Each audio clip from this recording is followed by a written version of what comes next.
Bay Christian School.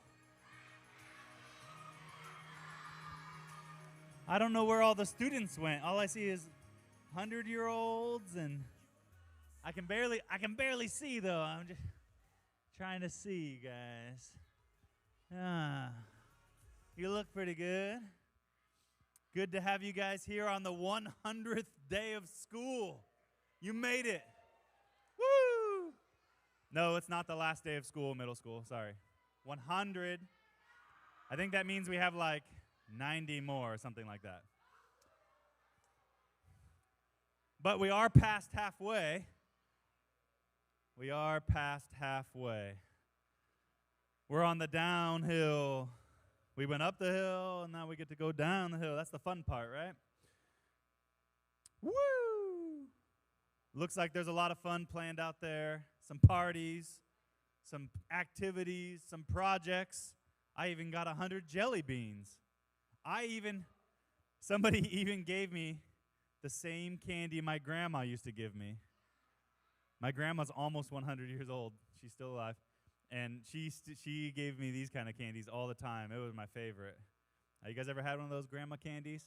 The candy itself was probably like 100 years old. Doesn't matter. Still good. And that's good times. Well, we have some chapel time to celebrate today. Before we do that, I do have one birthday to embarrass properly. Come on, Rachel. Rachel's birthday this weekend. Come here, Rachel. A lot of love for Rachel's birthday on Saturday. Is that right? Oh, man. Are you 101? Let's sing to Rachel. You ready? Happy birthday to you. Happy birthday to you. Happy birthday, dear Rachel. Happy birthday to you. How old are you going to be? 13. A teenager? Oh, boy, Mom. Is Mom in there? Hey. Well, congratulations. Today, 13. Tomorrow, 100. Good for you, Rachel. I hope you have a great weekend celebrating your birthday. And then I know we come back and we have more birthdays next week. Birthdays and birthdays. A few more to go. And other than that, I came here hoping that we could worship together. It's actually this is the first time of 2022 that we've all worshiped together. So I'm excited to have you guys here. I'm excited to sing with you guys. We're going to start with what I call the preschool song. Let's get on our feet. Does anybody know the moves? Like when I look in God's Word and I search for Him, you got to get up and then you got to get down. Come here, Eli. Come here, Christina. Come here, Giovanni. Come here, Case. Come here. I don't know your name, ma'am. Savannah. Come here, Savannah. That's enough dancers. Come on up here.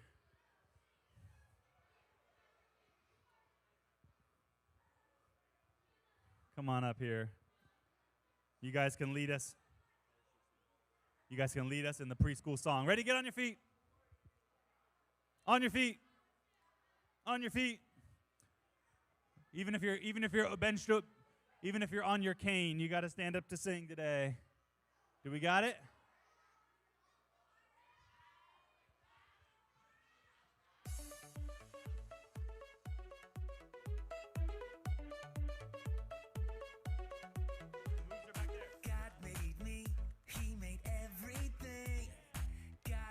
Me, he can do anything.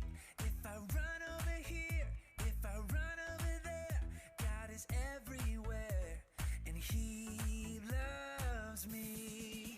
When I look up, up, up, I know he's real. When I look down, down, down, I believe what I found. When I look in God's Word and I search for Him, He rewards me, 'cause He loves me.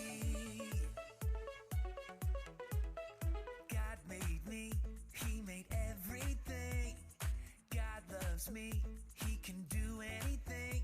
If I run over here, if I run over there,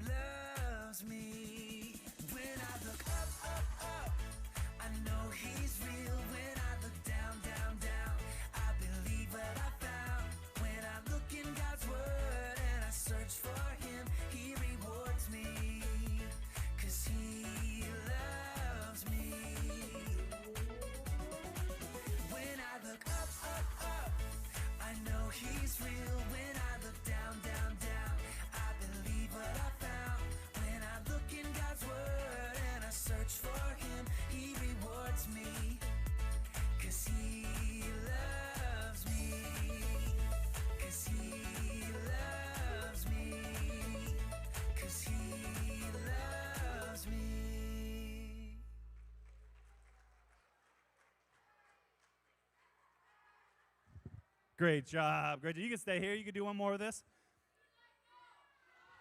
I had a big warm reception last week to our cave song. I don't know the name of it. God's the Light. Cave Quest song today. We'll do it again today. I think that's what's coming up. Can we do it second? Cave Quest song or is it too hard? We had to do some rearranging up there. There it is. Oh.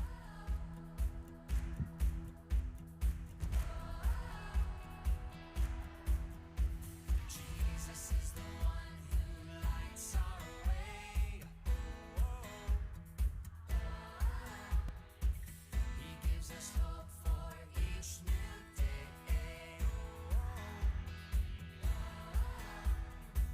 When the world feels dark and lonely, His love illuminates. He's the one I trust and I will follow Him. He is the light that breaks through the darkness. Follow His lead and light it up, light it up. Jesus will guide us through every dark time. Follow His lead and light it up, light up the world.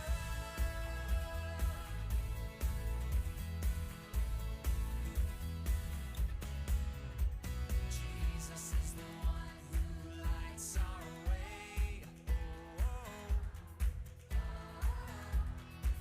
He gives us hope for each new day.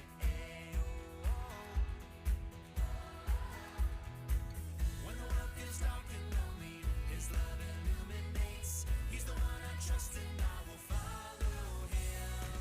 He is the light that breaks through the darkness. Follow His lead and light it up, light it up. Jesus will guide us through every dark time. Follow His lead and light it up, light up the world.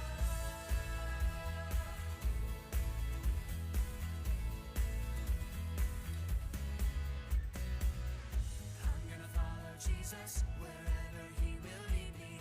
I'm gonna follow Jesus all the way. I'm gonna follow Jesus wherever He will lead me. I'm gonna follow Jesus all the way. He is the light that breaks through the darkness. Follow His lead and light it up, light it up. Jesus will guide us through every dark time.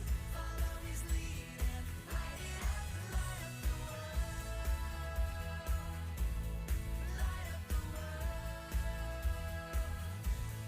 Light up the world.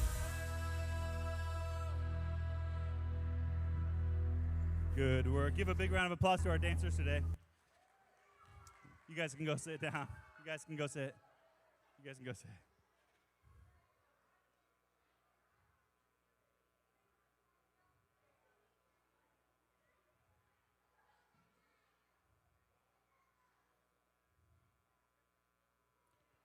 What is the name of that thing?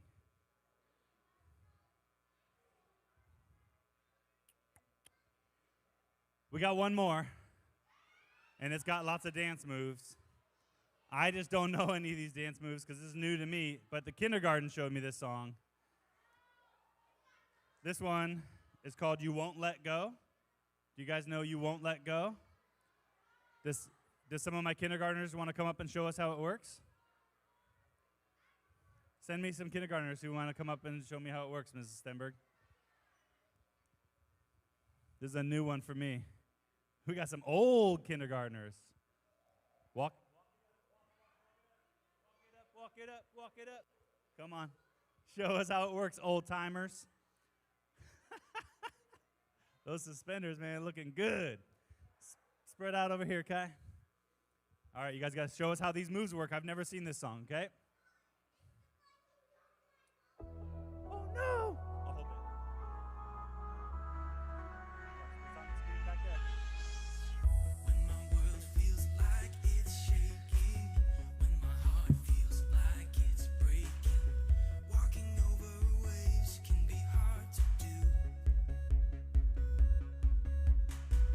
Take my hand, you're the hero, Jesus. You're the one who never leaves.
my goodness. That was amazing, old timers.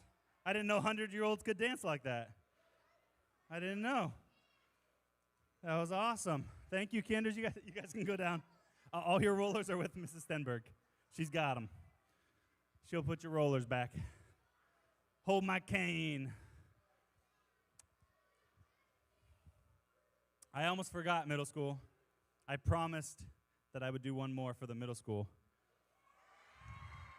I promised. I almost forgot. This one's their favorite, apparently. While they've been away for 2 weeks, they've been doing this song. It's the 24/7. One more song. God is watching over you.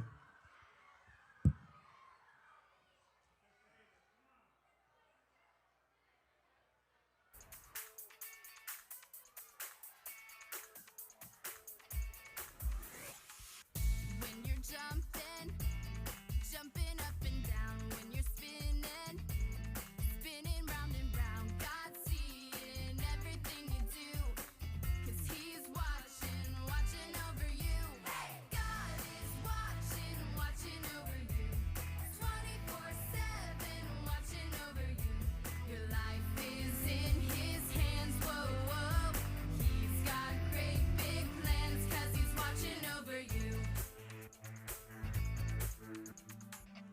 When you're waving your hands up in the air, when you're shouting, no matter when or where, God's seeing everything you do, 'cause He's watching over you.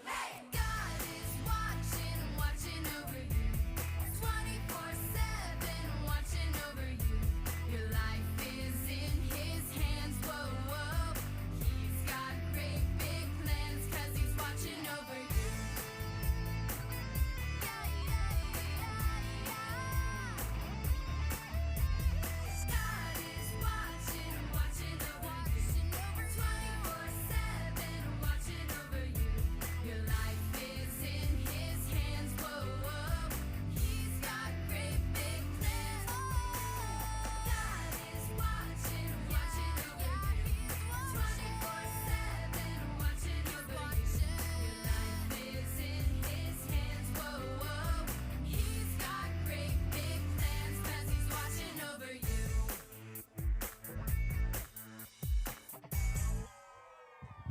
There you go. Are you happy now, middle school? All right. Good. He's watching over you. More songs, more dancing all day. I'm tired. I'm not 100, but I don't know if I can keep it up. You know, I didn't dye my beard today. I just left it white and gray. Well, that's enough songs for right now, but do you know what time it is? It is time. I know that we haven't all been here for a while. But are we ready to do some mighty memorizing? Send me who you got. We'll do whatever we got. We've been memorizing a lot of Titus. Titus 1:6, Titus 1:7, and Titus 1:8. I would love a brave soul who actually knows 6, 7, and 8 to try it, but anybody know it? Give me one. Give me 1, 6, 7, 8er. All right, who's my TK? You come first. TK. Ivy, come on up. You got this.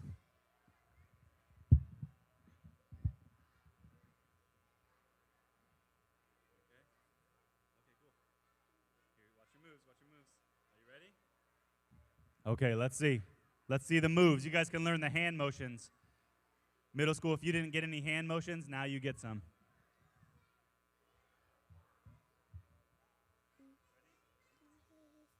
1, 8. Water must be hospitable and loves is good. Self-control is great, holy, and disciplined. That's it. Titus 1:8. Give me some, Ivy. Woo! Careful. That was it. Who's my kinders? Come on, kinders.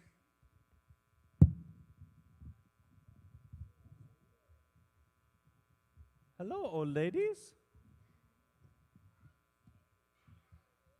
Titus 1:8. Rather, he must be hospitable, one who loves what is good,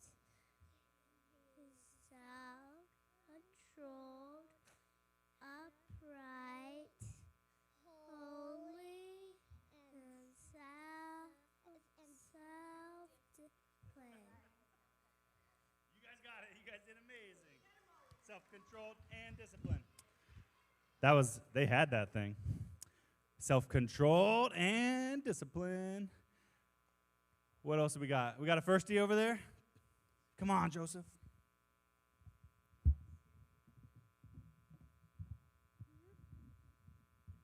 Rather, he must be hospitable, one who loves what is good and who is self-controlled, upright, holy, and disciplined. Man, you nailed it. That was awesome. Come on, madam.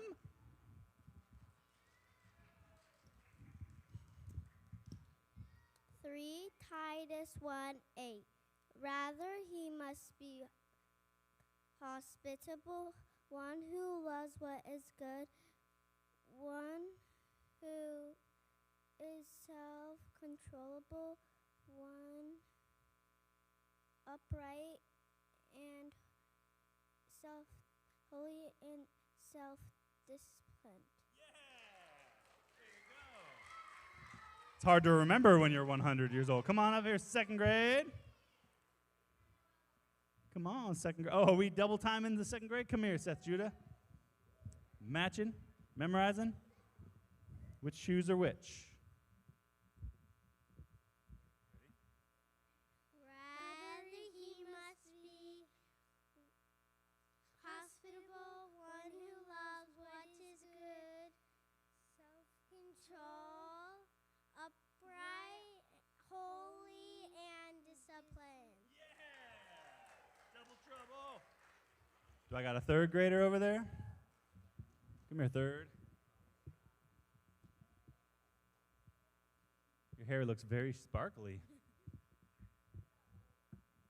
Titus 1:8. Rather, he must be hospitable, one who loves what is good, who is self-controlled, upright, holy, and disciplined.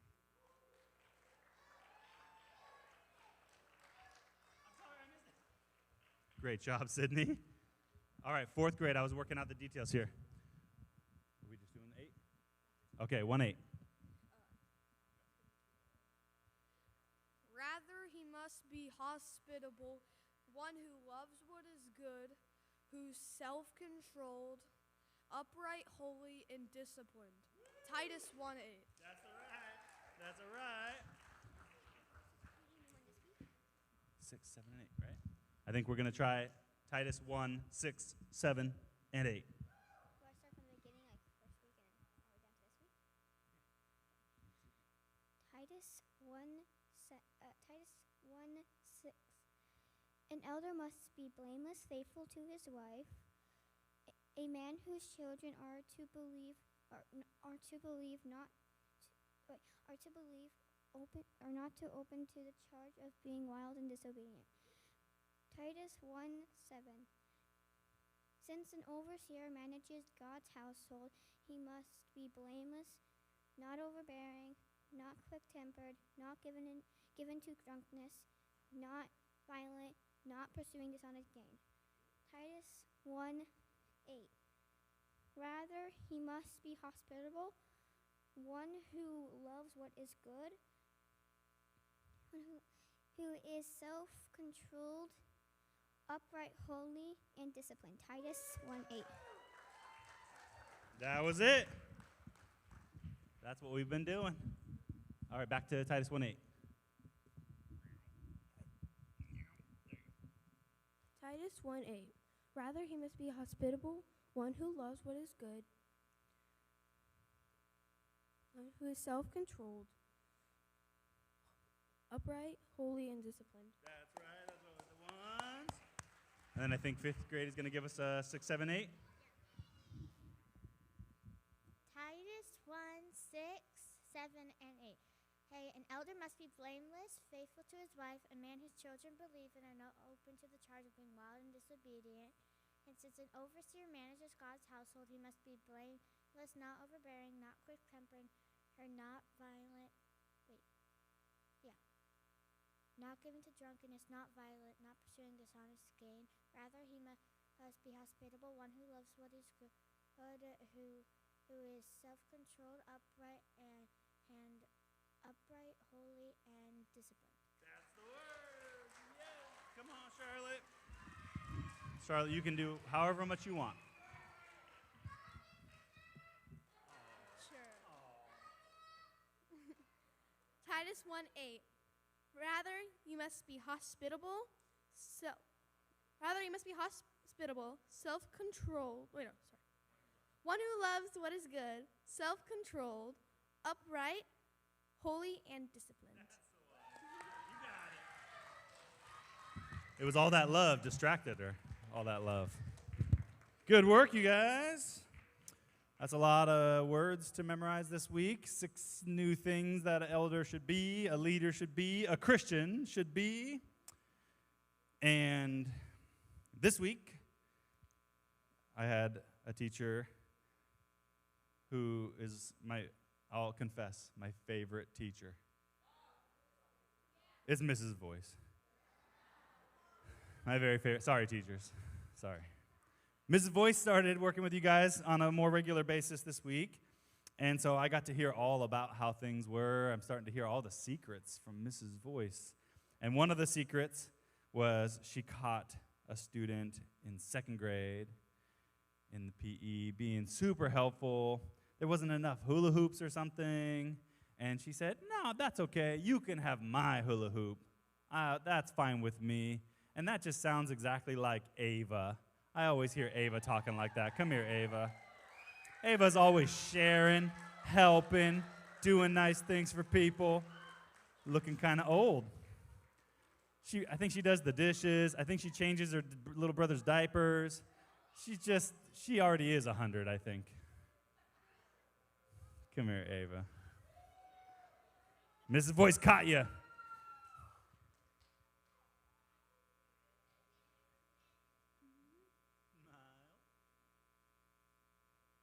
Congratulations.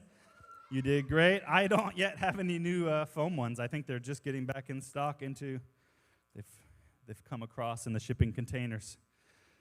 Oh, good. Well, it's been 100 days of school. You guys ready for 100 more? Maybe at least a couple hours more today, and then we have a weekend, and then we'll have next week's full week. Big old long week next week. And then another big old long week after that. And then another big old long week after that. We got some solid weeks ahead of us. This is awesome. We can get some things done.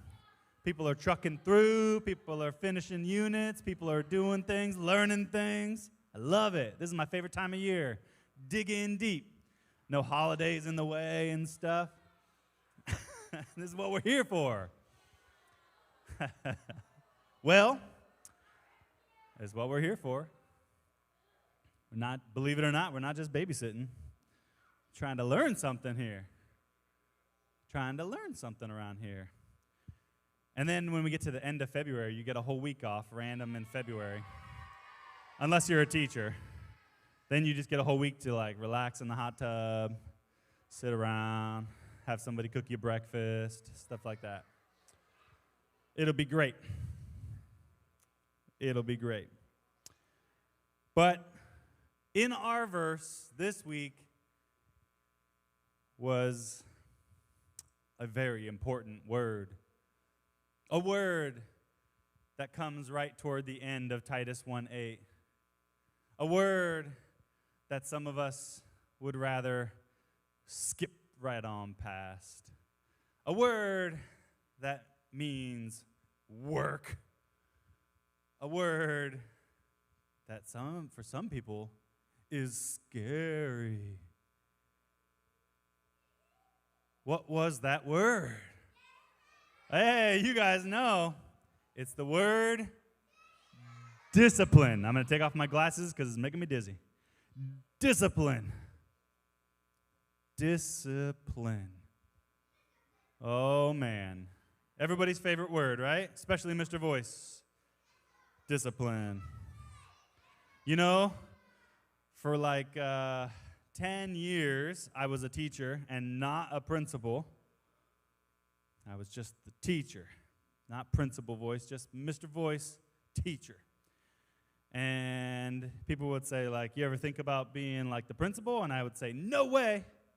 I don't want to do all that discipline. That's what I would say. I don't want to do all that discipline stuff. I like being the teacher, you know, just working with students and helping them out, showing them how to do cool things, hanging out and playing, having class parties, stuff like that, right? The fun stuff. Discipline, oh, man. I don't, let somebody else do that job, right? Where do your teachers send you if you really get in trouble? The bench?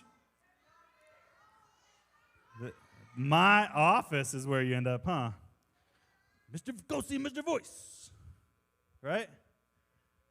Discipline. But I'm here to tell you some good news today about discipline. I want to try to change your mind. I learned some things about discipline over the years. In fact, if you go back even further in life, way back before I was even a teacher, I was just a dude, had a first name. People used to call me Jacob. They used to call me that. And hey, Jacob. And I was just Jacob. And I didn't have to be responsible. I didn't have any kids of my own. I didn't have a wife. I didn't have any classes. I just did whatever I felt like doing. Just little old me. And I didn't have to discipline anybody. And I never wanted to. I thought, oh no, stay away from that. And God decided different. God decided, I got some plans for you. I used to go and I used to pray every day. God, show me what you want me to do. I'll do whatever you want me to do, God. Anything. I mean, I hope it's not discipline, but anything. And guess what he gave me? Oh, my goodness. Right away, he gave me a lot of people to take care of and included discipline. Adults. I had to work with adults and discipline adults. And my day looked something like this. I would wake up, and I would go do like Mrs. Smithmeyer today and Mrs. Pastor Jen today and Miss Eva today. I would substitute teach all day and discipline students. And then at night, I would go, and I would work at the homeless shelter, and I would take adults who don't always want to do what is right, and I would have to make sure they were disciplined all night. And then when I got to the weekend, guess what I did more of? I would go and I would referee sport games, water polo games. What does a referee do? Discipline everybody, kick people out, tell people no. So my whole day, every day of the week, for months, I did nothing but discipline people. Nothing. Just disciplining and more disciplining and more disciplining for months, all the time. And I was like, my goodness, Lord, I thought I said maybe not discipline. You got to be careful. If you say, God, please not that, you might just go, okay, I'll give you lots and lots and lots and lots of that. That's all I got. And God was working to show me something amazing that I want to share with you. That discipline's not scary. Discipline isn't about trouble. Discipline isn't even about where you end up. Sometimes you think about discipline means that's where you end up. At the end of all your troubles, you end up with some discipline, right? That's like the end of the story. And then you went to the principal's office. Dun, dun, dun. But I'm here to tell you, one thing I learned was that discipline is supposed to be not the end, but you guys know your opposites. Not the end, but the beginning. Discipline is not for when you turn 100. Discipline is for now when you start. Discipline is not at the end of your day, at the end of your problems. Discipline is supposed to be the beginning of your success. You see what this says up here, you guys? Success starts with discipline. It's not the end. It's the beginning of things. That's great news. It's not so scary. It's not the end of things. That's it for you. No more. Wrong. Discipline is how we begin. This is what the elder is supposed to do, right? Titus 1:8. An elder should already be disciplined. Already. That's how you start. Disciplined. And now you can serve as the elder and as the leader. That's one thing I want you to know about discipline. It's not the end. It is the beginning. Let me tell you something else about discipline. Discipline is not about trouble. Look at this one. I got another slide up there. It's not supposed to be about your trouble. Does this page look like trouble? No. It's got lots of things. Time, check marks, hitting the target, making it up the ladder. Discipline's not supposed to be a word that we mean getting in trouble. Discipline is about us achieving something amazing. Discipline is us reaching a great goal. Does it make sense that in Titus 1:8 he would say, the elder should be somebody who's in trouble? No. That doesn't make sense, does it? Why would you want an elder, somebody who's in trouble? That's not what it says. Titus 1:8 says he should be disciplined. And that does not mean he's in trouble. That's not what it means. That's not what the word is for. Punishment, okay, that's trouble. Consequences, that can be bad, trouble. Discipline is a beautiful word.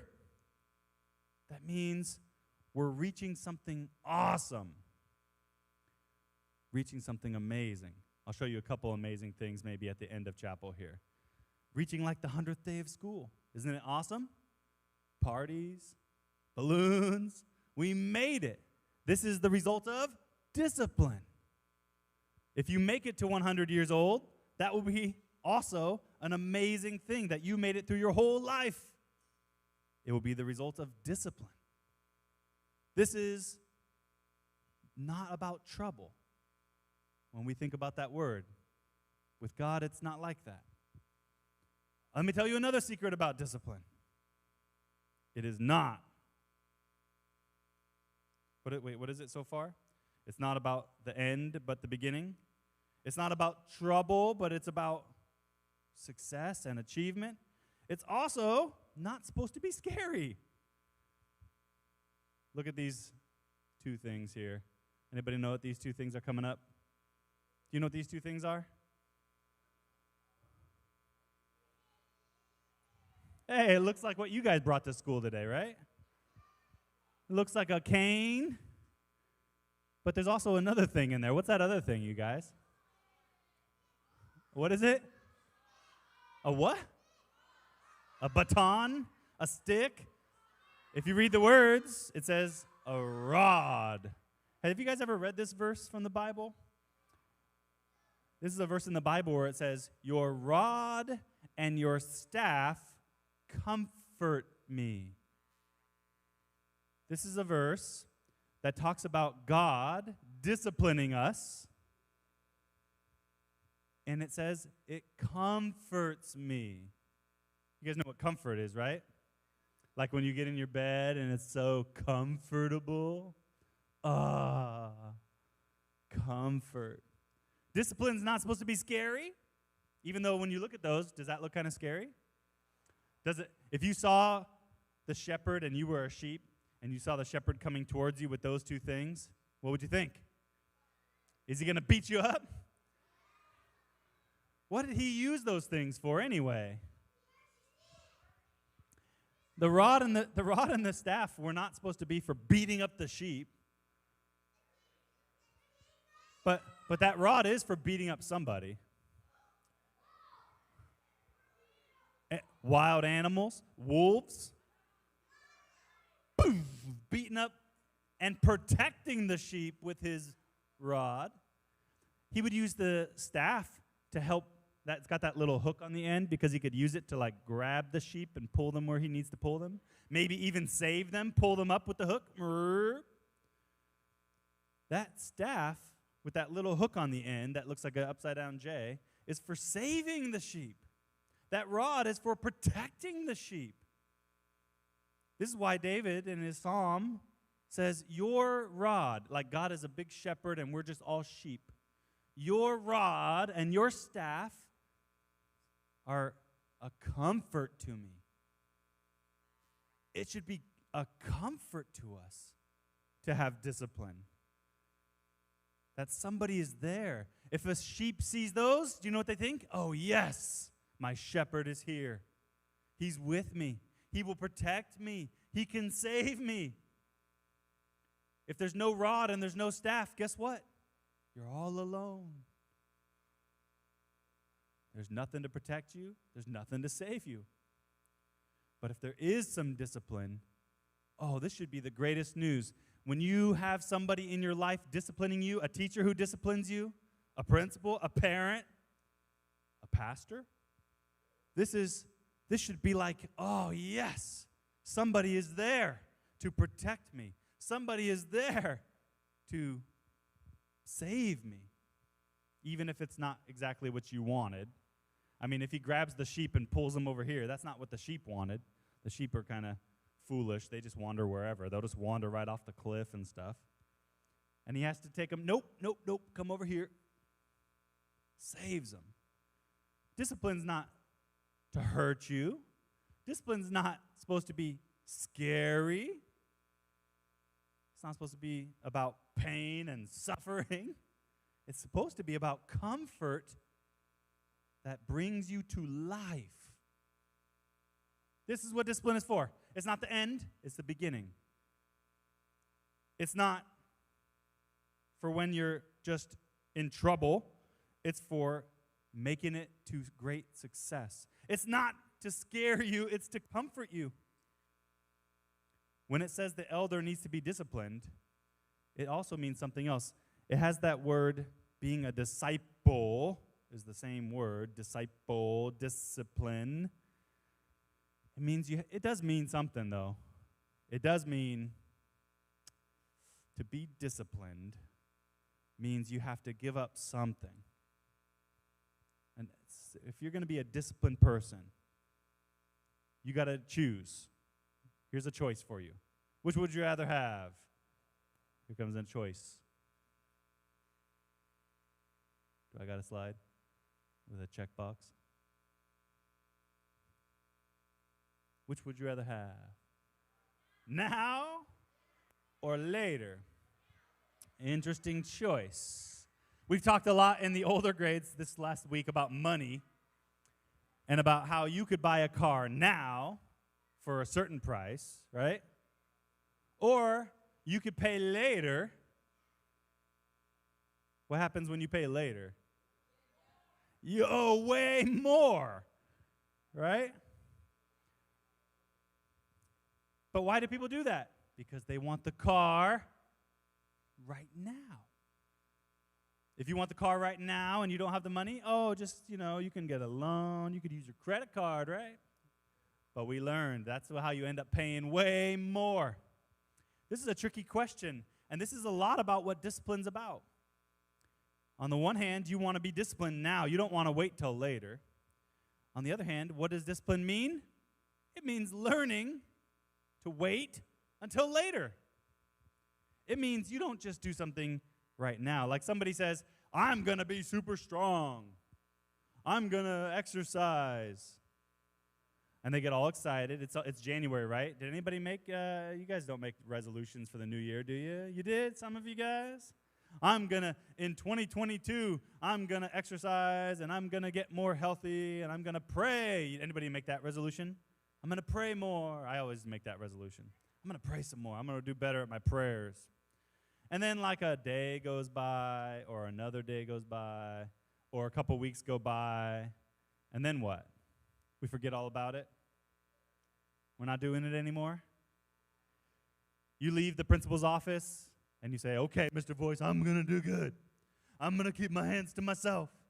I'm going to have a good day and make good choices. Yes, sir.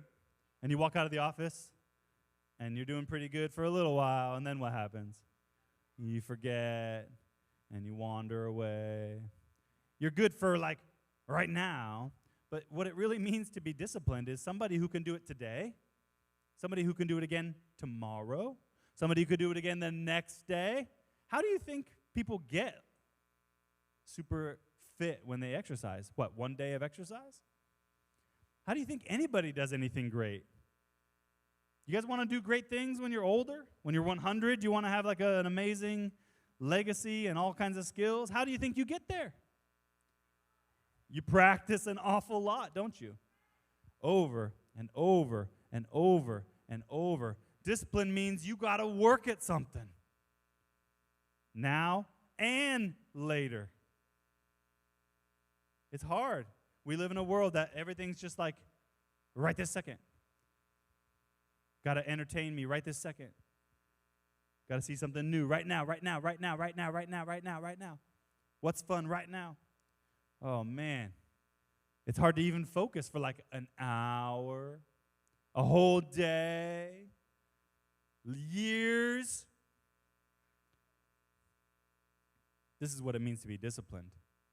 Someone who can put in all the time, day after day after day after day after day. That's discipline.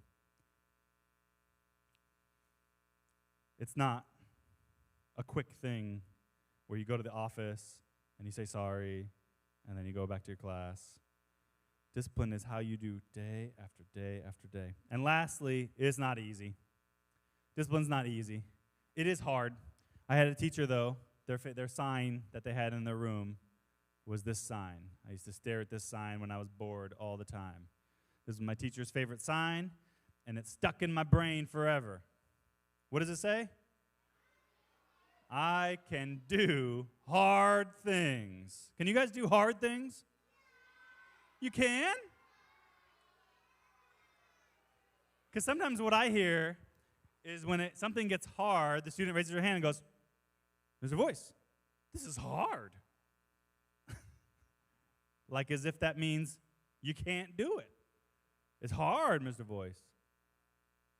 Yes, it is hard. The writer box in Ignitia. Oh, the writer box. Those are hard questions, right? The writer box, oh boy. We avoid them. I know how that is. We open the quiz. Oh, it's a writer. Skip. Do the other ones. Oh, man, the writer box. You guys don't even know about the writer box yet, you kinders. It's coming. You second graders next year. The writer box. It's like a nightmare. What if you had a quiz that was just like 50 writer boxes? Oh, my goodness. Could you do it?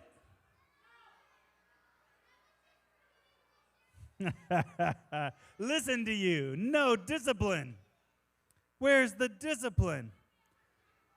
A disciplined person would say, oh boy, this is going to be hard. And then they would say, well, I can do hard things. I'll do it. It happens to me all the time. I like to complain, especially to God. I like to complain. I try not to do it as much. That's like a resolution all the time. Complain less. Don't complain as much. In fact, God says, don't complain. But I do it anyway. It's my struggle. I complain all the time at God. He probably is sick of hearing me complain.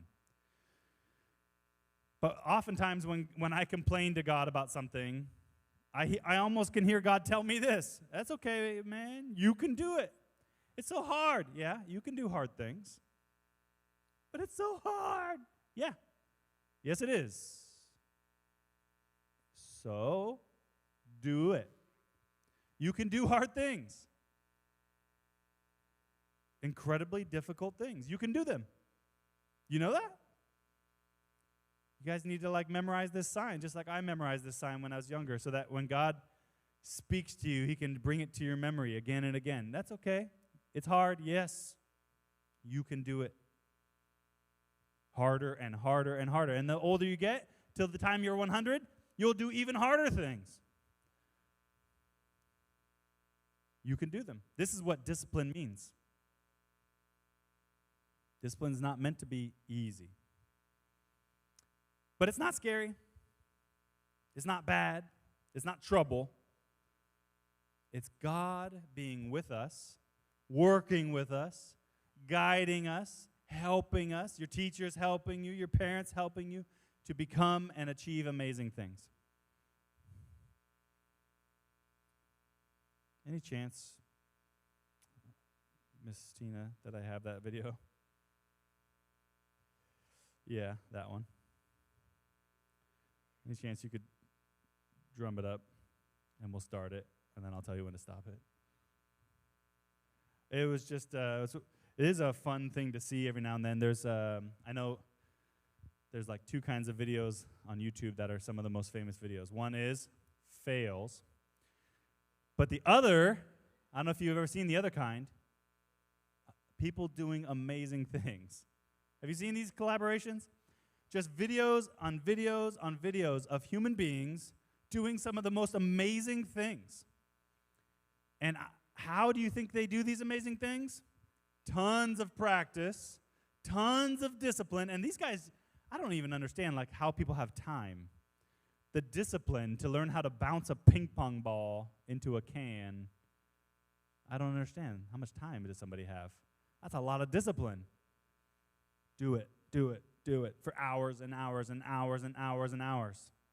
I respect it, even though it seems like a waste of time. The discipline to learn how to do that. The discipline to learn how to do some amazing things. You could find those. That's much. They're even cooler than watching fail videos. Watching human beings just do amazing things. Amazing things. There's Miss Tina's bringing it up for us. It'll show a couple minutes of this. Look at this. Some amazing people doing some amazing things. Yeah, did you see that? Some amazing people doing some amazing things. How do you think they get to do these amazing things? We'll just play a minute of this. I'll tell you when to stop it. It gets a little. Humans do some amazing things. Just amazing. I ran out of time. There's another one. Oh, this guy. There's another one where kindergartners are all bouncing balls. Have you seen this one? Kindergartners bouncing. Amazing things. Just doing amazing things. Lots of discipline. That's how it's done. Swimming with a shark there. Does that look like fun? Ooh, boy. This guy flies in and pops the balloon. Whew. You see that guy? Check him out. Little squirrel suit. Hula hoops. Can you guys hula hoop pretty good? Takes a lot of practice. I can't hula hoop very well. That's pretty amazing. Here we go. Dun, dun, dun, dun, dun, dun, dun, dun, dun. Oh my goodness, that probably took a lot of discipline. You can, that last one. Boom, you can stop it. You can stop it. Amazing things. The rest is, adults are going, yep, they do amazing things. You guys saw remember the eating one? That was amazing. Yeah. How do you think people do stuff like that? Lots and lots of practice. Amazing levels of discipline. That's what it takes. It's a good word. Discipline, I hope when you think about it, you think about things like amazing success, because that's what it's for. Let's pray together. Let's party together. God, we thank you because you're there for us. You're here with us. You discipline us. You help us to achieve amazing things. Not at the end, but right at the start. Not to be in trouble, but to reach great success. Not to be in pain and suffering, but to comfort us and to protect us and to save us. Not, oh God, to ruin our life, but to help us do hard things. Help us, God, because we have hard things to do today. We have to play together. We have to party together. We have to practice for our Christmas play. We have to do some work. Some of us even have our Easter play. So we even have work to do. Help us, God. Help us to be disciplined.